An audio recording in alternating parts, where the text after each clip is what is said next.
굿모닝. 8월 6일 금고에 꼭꼭 숨겨두었던 보물 같은 말씀으로 시작하는 금요일 아침입니다. 실제하시는 하나님의 능력의 말씀으로 인생의 참 보물인 그 말씀과 함께 더불어 살아가는 오늘 하루가 되시기를 축복합니다. 오늘의 말씀은 이사야서 57장 14절에서 21절까지입니다. 먼저 말씀을 읽겠습니다. 그가 말하기를 도두고 길을 수축하여 내 백성의 길에서 거치는 것을 제하여 버리라 하리라. 지극히 존귀하며 영원히 거하시며 거룩하다 이름하는 이가 이와 같이 말씀하시되 내가 높고 거룩한 곳에 있으며 또한 통회하고 마음이 겸손한 자와 함께 있나니 이는 겸손한 자의 영을 소생시키며 통회하는 자의 마음을 소생시키려 함이라. 내가 영원히 다투지 아니하며 내가 끊임없이 노하지 아니할 것은 내가 지은 그의 영과 혼이 내 앞에서 피곤할까 함이라. 그의 탐심의 죄악으로 말미암아 내가 노하여 그를 쳤으며 또 내 얼굴을 가리고 노하였으나 그가 아직도 패역하여 자기 마음의 길로 걸어가도다. 내가 그의 길을 보았은즉 그를 고쳐줄 것이라. 그를 인도하며 그와 그를 슬퍼하는 자들에게 위로를 다시 얻게 하리라. 입술의 열매를 창조하는 자 여호와가 말하노라. 먼 데 있는 자에게든지 가까운 데 있는 자에게든지 평강이 있을지어다. 내가 그를 고치리라 하셨느니라. 그러나 악인은 평온함을 얻지 못하고 그 물이 진흙과 더러운 것을 늘 솟구쳐내는 요동하는 바다와 같으니라. 내 하나님의 말씀에 악인에게는 평강이 없다 하셨느니라. 아멘. 여호와께서 이스라엘의 죄악 때문에 치셨지만 이스라엘에게는 여전히 변화가 없었습니다. 제 마음의 길을 고집하다가 심판을 당한 이스라엘은 여전히 제 길로 가고 있습니다. 인간의 뿌리 깊은 악은 정말 절망스럽습니다. 문명은 발전해도 야만의 시도는 지속되고 오랜 신앙에도 불구하고 교회는 회개를 할 줄 모릅니다. 하지만 이러한 우리에게도 희망이 있는데 그것은 하나님께서 자비와 위로와 평강으로 찾아오시기 때문입니다. 하나님은 자비로 우리 가운데 오십니다. 여호와 하나님은 지극히 존귀하신 분이시고 그분은 공간적인 개념을 초월하십니다. 우리가 하나님은 높으신 분이라고 이야기를 하는데 하나님께서 높고 높으신 분이신데 땅의 사건에 개입하시죠.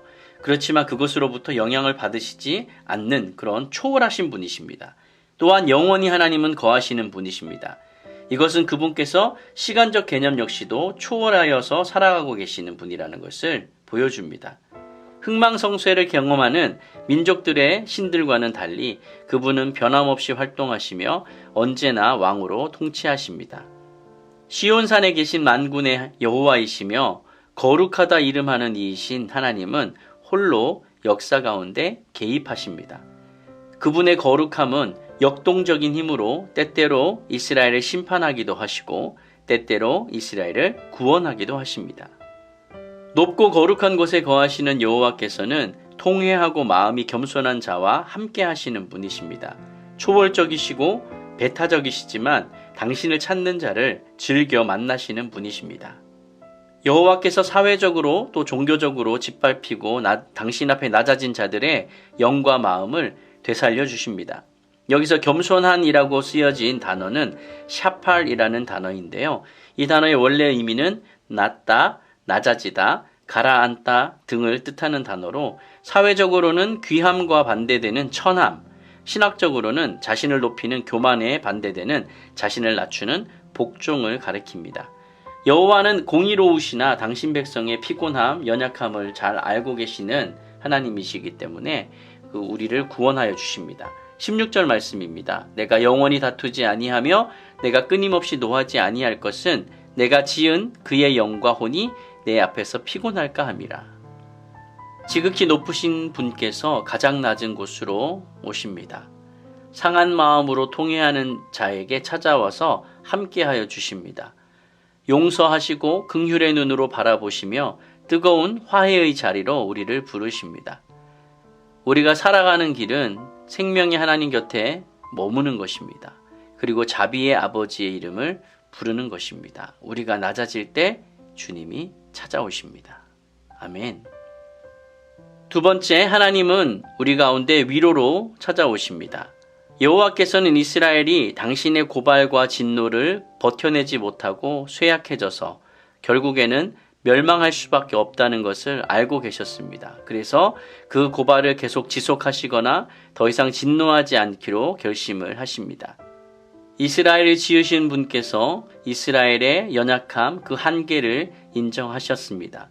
그들의 탐심의 죄악 때문에 화가 나셔서 그들을 치셨고 얼굴을 가리고 노하셨습니다.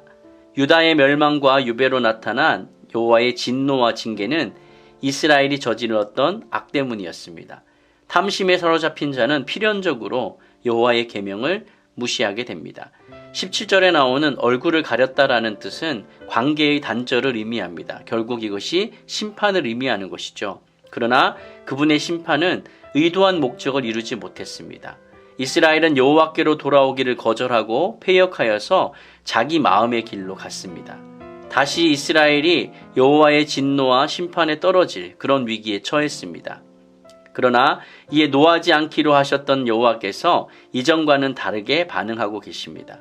여전히 죄악을 떨쳐버리지 못하는 이스라엘의 무능력함을 인정하셨고 이들의 절망적인 형편에 개입하여 주십니다. 그분께서 불치의 병을 고쳐 생명의 길로 이끌어 주시고 위로로 갚아 주시고 그 가운데 슬퍼하는 자들에게 입술의 열매를 맺어 주십니다. 하나님은 백성의 죄에 크게 노하시고 크게 치셨습니다.